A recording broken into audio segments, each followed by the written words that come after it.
morning, millions of listeners wake up to the mellow sounds of my first guest. You know, it's nothing but love songs on his nationally syndicated radio program. He is also a best-selling author. This is a collection of songs called Private Parts. Please welcome Howard Stern.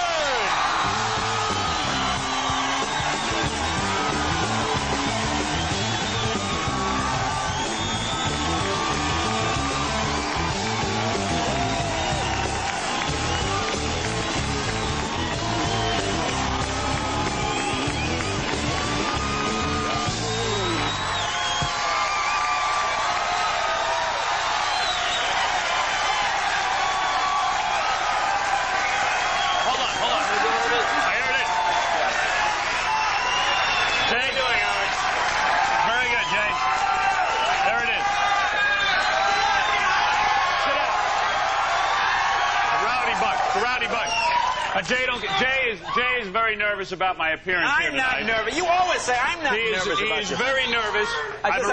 Jay already came into the room. He told me not to talk about Johnny Carson. Did I come into your room and tell you that? You kind of hinted at it. I never said a word. You lying. I never said a word. Sit down. Screw it. I never. Tell them what. Did I come in? Did I come into your room and say anything? Say right to the camera. All right. You never said anything. I never said a word. Thank you, brother.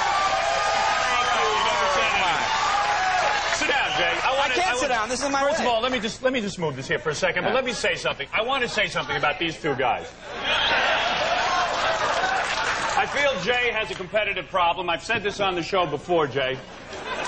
You got to look at these guys, and you're going to tell me that Arsenio's a nice guy and David Letterman is a nice guy. Is that what you're going to say? Yeah, I'll say that. You know, and Bradford... Howard, the first thing you said was a lie when you came out tonight. You said I came in and told you not to talk about Johnny, and then I never said anything like that. But you still do not have the competitive spirit. I really feel that way. Every interview you do not have the competitive spirit. Howard, how many other talk shows have gone off the air? Well, wait a second. Wait a second. Who is still on the air? Well, you are still on the air, and you're doing well.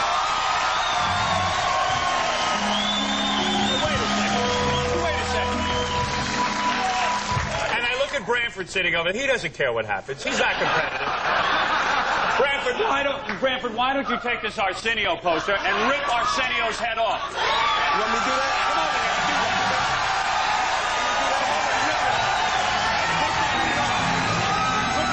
Rip it off. Oh, thank you. I'll take this one.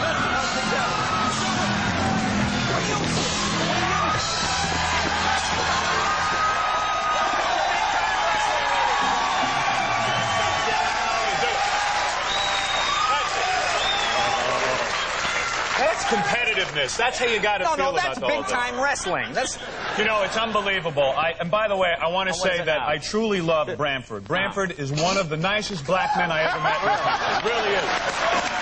You know, race relations, Jay, have been so ridiculous. I mean, things have gotten so bad. And I'll tell you something. There are a lot of angry black guys. I see the rap stars like Tupac, Shakir, and all this kind of stuff. And I see these guys, whatever his name is, I see these guys, I get very nervous. I'm very excited. Make you nervous, Silly? Make me nervous. I'm a white guy. I'm very nervous about it. Even your cameraman makes me a little nervous. But I got to tell you something. Look at this guy. He looks hostile. Looks hostile.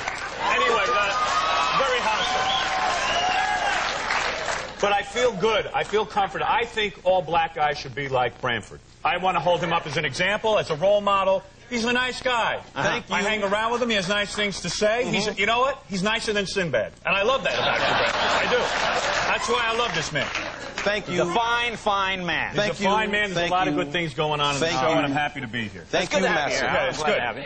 So what do you want to talk about tonight? We have no notes. I did not. And another thing. This is another thing. I'm listening to your radio. Oh, Jay Leno's been trying to contact me all week. Yes. I was not trying to contact you. No, your people were calling. Here's the problem. Jay still has this association. You want to get along with Johnny Carson very badly. Oh, will you stop? Why don't you admit it? It's true, right? I get along fine with him. And your relationship has gotten better with Johnny recently, hasn't it? Has there been inroads made to get along with Johnny? I would say about a year ago. I even saw Johnny's old producer running around here, Freddie DeCordova. Freddie DeCordova is still with us. Fred is on staff. He is still around here now, isn't he? I want Fred to come out here and denounce Johnny, and I want you to denounce Johnny and be done with it. Johnny, if Johnny was a decent... Come in and say this, Jay. I hope you don't get upset. If Johnny was a decent guy, he'd come on the show and he'd say, hey, Jay, I'm proud that... No, I'll tell you something. The reason he doesn't come on is because he is good friends with many of the talk show hosts, and he's a nice guy, and everything is political in this country. If you do one, if you do this one, if you do that one, it gets all over the place. You're too nice a guy, Jay. That's all I'm going to say. Stop. You're too nice a guy. Things have been very exciting for me. I'll change the topic. I know you're uncomfortable. I'm not uncomfortable. I'm sitting here. You're very uncomfortable. Johnny should come out here on the show and say, hey, I handed over my stupid throne to Jay. I'm going to want him to do well. Johnny was on NBC for many years. He made a lot of money with this company. It's time to come out and endorse you. You're in a competitive situation. Very nice. Very nice guy.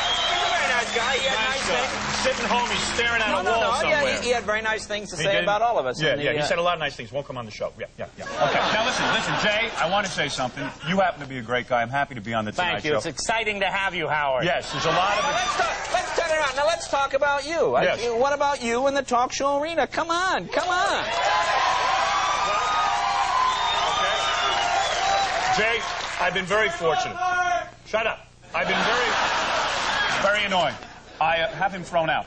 I have been very fortunate. You have been fortunate. Since my book, Private Parts, has gone to the top of the bestseller list, I think Hollywood is finally recognizing me, and they've offered me some opportunities. Such as? I have 3 film deals now. You sound like a politician. What have you got that's solid? Show me something on paper. All right, I'm in the middle of making a decision. To do a late night show? I could, well, there is an opportunity to go up against you and Letterman and do a late night show. And I'm going to tell you something. I think you should do it. I'm going to be honest with you. No. Jay. Yeah. I don't want to be pompous here because I like you. If I take that, it is curtains for you in the Tonight Show. It is absolutely curtains. Now wait a second, How long would it take? How long would it take? Within 6 months, I would have your entire audience, and I would have half of Letterman's audience. So I would be off the air? You would be off the air. You'd be the first casualty. Off the air in 6 months? Yes, you would be the first casualty. Should we make a bet on that? Yes, a bet right now. A bet. Absolutely. How much you want to bet? How much you want to bet? Well, I don't know. How much you got? I mean, seriously. Let's be smart. Let's make it $10,000. $10,000 it is, Jay. You're on. There it is. $10,000. I say it takes For charity. For charity. I give it to Screw charity. I want the money. No, you give it to a charity. What charity are you going to give it to? I'll come up with a charity. You know what, Jay? You take yours, you give it to charity. I'm going to keep my money. I don't have to give my money to you. That's not Jay, I don't know what's going to happen. Let's take a break. We'll come back and we'll find out more about your talk show. Let's talk. Let's talk about We'll find out more about how it's going.